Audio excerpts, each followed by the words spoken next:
म्हणजे मी बुलढाणा शहराचा नागरिक असल्यामुळे बुलढाणा शहराचा माझ्या हिशोबाने तो विकास चांगला झालेला आहे। कुछ रोड के विकास नहीं है, लोग घरकुल वाले बैठे हुए हैं, उनके घरकुल नहीं है।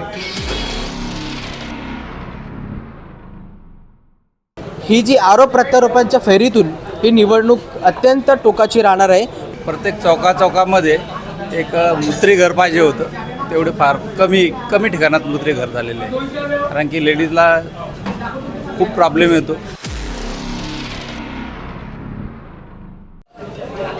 सगळीकडे आता पालिका निवडणुकीची रणधुमाळी सध्या सुरू आहे आणि राजकीयदृष्ट्या संवेदनशील असलेल्या बुलढाणा शहरातील सर्वात जास्त गजबजलेल्या कारंजा चौकात मी एका चहाच्या दुकानामध्ये सध्या उभा आहे।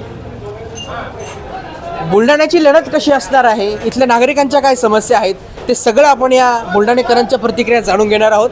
प्रामुख्याने एक दृष्टिक्षेपातल्या जर लढती आपण बघितल्या तर इथे अखेरच्या क्षणापर्यंत युतीसाठी इच्छुक असलेली शिंदेंची शिवसेना स्वतंत्रपणे निवडणूक लढती आहे।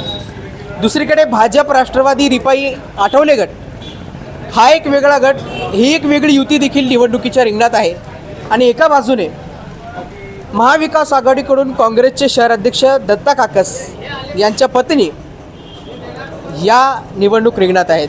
शिवसेनेचे संजय गायकवाड यांच्या पत्नी पूजाताई गायकवाड, त्याबरोबरच माजी आमदार विजयराजे शिंदे यांच्या पत्नी अर्पिताताई शिंदे या देखील निवडणुकीच्या रिंगणात आहे। नगराध्यक्षपदाची ही जी निवडणूक आहे ती अतिशय चुरशीची कळस गाठणारी आहे। आता ही अशी चिन्हे सुरुवातीपासून मिळत आहेत। आपण आता बुलढाणेकरांच्या प्रतिक्रिया जाणून घेऊया, नेमकं बुलढाण्यामध्ये काय विकास झाला आणि इथल्या नागरिकांच्या काय समस्या आहेत, किती मोठ्या प्रमाणात विकास झाला, काय काय कामे झालीत आणि एकंदरीत लढत कशी असणार आहेत ते आपण बुलढाणेकरांच्या वतीने जाणून घेणार आहोत। काही नागरिक आहेत। सर, आधी तर सांगा की बहुप्रतीक्षित खूप मोठ्या कालावधीनंतर ही निवडणूक होत आहे, एकंदरीत निवडणुकीचं वातावरण कसं आहे आणि काय तुमच्या मते कशी लढत राहणार आहे?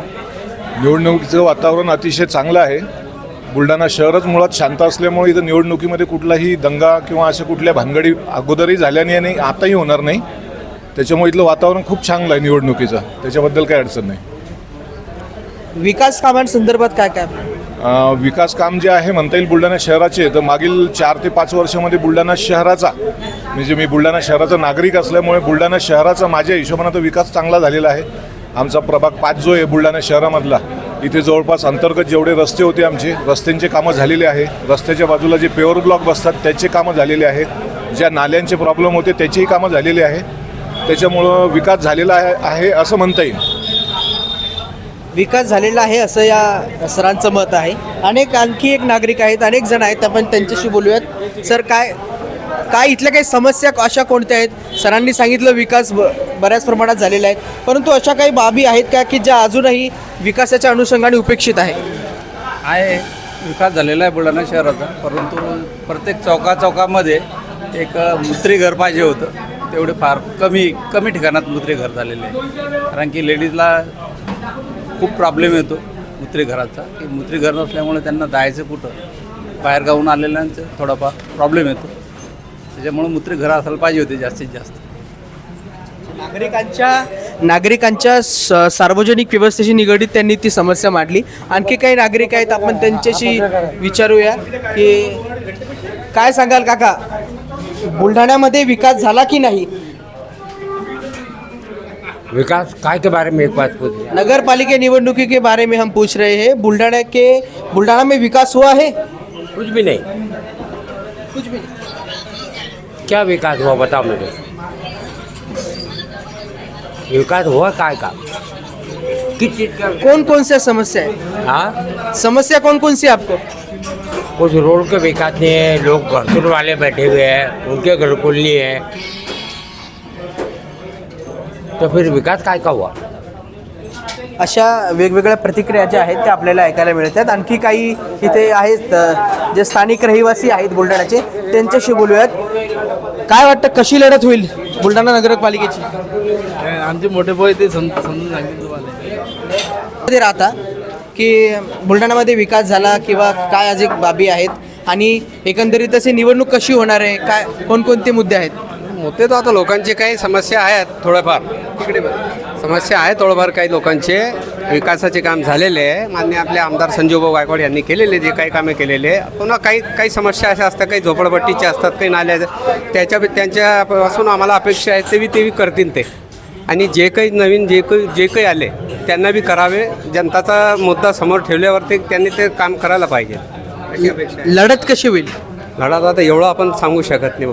लोकांचं म्हणणं आहे तसं. आणखी काही नागरिक आहेत, त्यांच्याशी बोलूयात. काका नमस्कार. निवडणूक सगळीकडे निवडणुकीची धामधूम सध्या सुरू आहे. बुलढाणा शहरामध्ये ही निवडणूक आहे जी चुरशीचा कळस गाठणारी आपण म्हणतोय. तुमच्या मते बुलढाणा शहरामध्ये विकास झाला का आणि कोणकोणत्या बाबी आहेत की ज्या अजून विकासापासून उपेक्षित आहे आणि एकंदरीतच ही निवडणूक कशी होणार आहे, लढत कशी राहणार आहे तुमच्या मते? आता निवडणूक तर सांगता येत नाही, कारण की निवडणूक खूप टफ आहे या बारीनं. आणि दुसरं ऑप्शन म्हटल्यावर की बरेचसे लोक म्हणतात की बुलढाण्यामध्ये विकास झालेला नाही आहे. पण आता आमच्या इथून जर कधी बघितलं तर बऱ्याचशा ठिकाणी बुलढाण्यामध्ये विकास झालेला आहे. आजपर्यंत बुलढाण्याला महाराष्ट्रामध्ये कुणी ओळखत नव्हतं.